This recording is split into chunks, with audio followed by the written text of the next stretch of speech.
Welcome back दोस्तों। आज की इस वीडियो में आपका स्वागत है और आज हम बात करने वाले हैं हिप्नोथेरेपी के बारे में। हिप्नोथेरेपी क्या होता है, इसके क्या क्या बेनिफिट्स हैं। जिस भी चीज़ का बेनिफिट्स होता है उसका कुछ नुकसान भी होते हैं। तो आज हम उससे रिलेटेड हम जो भी चीज़ें हैं वो हम डिस्कस करेंगे। हमारे साथ है सृष्टि, जो कि साइकोलॉजिस्ट है और हिप्नोथेरेपिस्ट भी है। तो आप सबसे पहले बताइए सृष्टि कि जो हिप्नोथेरेपी होता है ये होता क्या है। So hypnotherapy is a therapeutic alliance जो हम यूज करते हैं किसी को भी उनके सबकॉन्शियस के लिए, सबकॉन्शियस में उनके इमोशंस, उनके फीलिंग्स तक पहुंचने के लिए जो सरफेस लेवल पे नहीं आ रही हैं, तब हम हिप्नोथेरेपी यूज करते हैं। हिप्नोथेरेपी का एक बहुत प्रोमिनेंट पार्ट है जो सबको पता होगा, पास्ट लाइफ रिग्रेशन। वो भी एक हिप्नोथेरेपी का पार्ट है। एंड अदर देन दैट, एक बहुत पायनियर पार्ट हमने हिप्नोथेरेपी का शुरू करा है, which is subconscious energy healing, जिनके pioneers is doctor Amita Puri and a lot more people including me. And इसमें हम ज़्यादा कुछ नहीं करते हैं। जब टॉक थेरेपी काम नहीं करती है या मेडिकेशंस काम नहीं करती हैं, that is when we use hypnotherapy, जिसमें we particularly put a person in a trance like state. I guess बहुत लोगों ने हिप्नोथेरेपी को बहुत वेगली जाना होगा, बाय क्लिक थेरेपी और भी by the back counting technique और टॉकिंग लाइक वो स्पाइरल में देखो एंड आप हिप्नोटाइज हो जाओगे, या वो घड़ी पे देखो ऐसे क्लो कैसे करके। हाँ एंड आप हिप्नोटाइज हो जाओगे। they are just they're like a few paths, or we could say these are like the few instruments that we can use to put somebody in trance. But majorly hypnotherapy जो use होती है वो depression, anxiety, stress में अगर कोई है तब use करते हैं, जहाँ पे हम उनके सरफेस लेवल के इमोशंस में एटलीस्ट पहुंच जाए, उनके वो इमोशन को निकाल पाए। वहाँ पे हम हिप्नोथेरेपी यूज करते हैं। जहाँ पे टॉक थेरेपी या रैशनल थिंकिंग यूज नहीं हो सकती, वहाँ पे हम इसे यूज करते हैं। एग्जैक्टली हाँ, हमने तो ये समझ गए। तो इसको यूज करके जो हिप्नोथेरेपी होता है इसको हम यूज करके क्या क्या मतलब बेनिफिट्स हो सकते हैं हमारे। और आपके पास कोई एग्जांपल्स हो, आपने केसेस देखे हैं बहुत सारे, तो आप चाहे तो एक एग्जांपल्स ले सकते हैं उस केसेस में से, और हमें अच्छे से एक्सप्लेन करके बताए मुझे और हमारे जो ऑडियंस है उनको भी, ताकि जो भी है वो सबको समझ में आए कि ये वर्क कैसे करते हैं।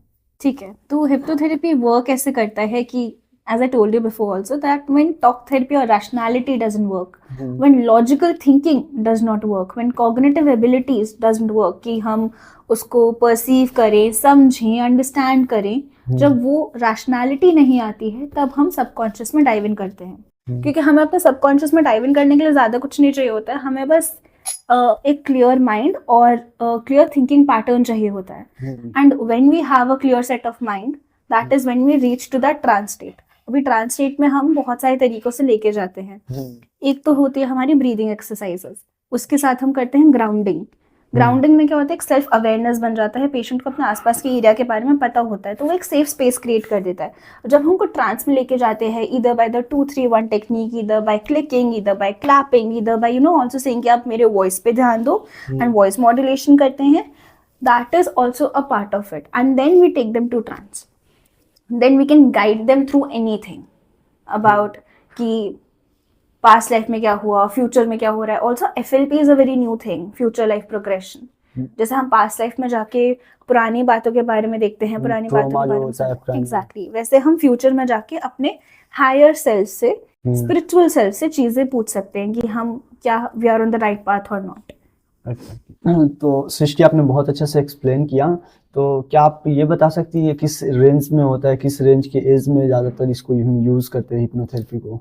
हिप्नोथेरेपी हम किसी भी एज रेंज में यूज़ कर सकते हैं, but when we talk about kids, क्योंकि बच्चों की इमेजिनेशन बहुत स्ट्रॉन्ग होती है, तो हम यूजुअली पीडियाट्रिक हिप्नोथेरेपी, जिसमें मैं ज़्यादा काम करती हूँ, I work around with kids more. So when we talk about paediatric hypnotherapy, उसमें हम एज रेंज फ्रॉम 7 to 8 लेते हैं, because that is the preferable age जहाँ पे आपकी इमेजिनेशन थोड़ी कम हो जाती है और आप रैशनैलिटी ज़्यादा आ जाती है। That is where we start using hypnotherapy in paediatric range.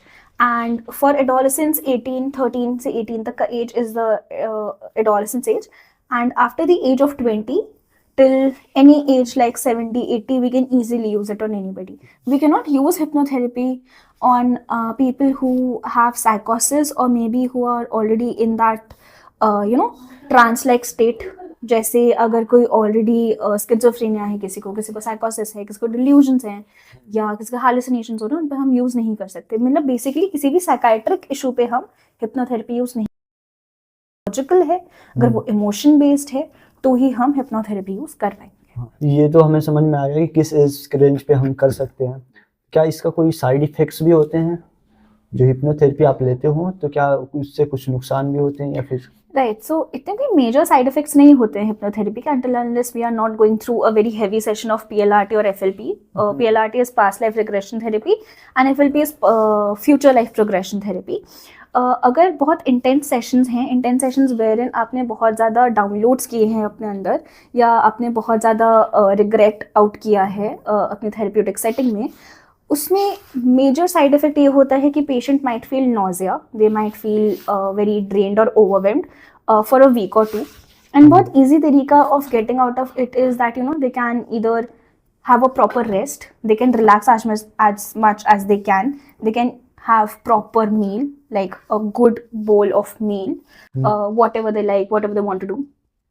And ऐसे sessions के बाद usually we just ask the patient to rest, relax and not overthink the stimulus, नहीं तो वो और ज़्यादा इफेक्ट करे। तो ओनली साइड इफेक्ट इज कि आई थिंक आपको फिजिकल सेटिंग्स में अगर आप देखें तो आपको वॉमिटिंग आ सकती है, चक्कर आ सकते हैं, क्योंकि आपने बहुत ज़्यादा मेजर डाउनलोड्स किए होते हैं अपने ट्रॉमास के या रिलीज आउट किए होते हैं इमोशंस।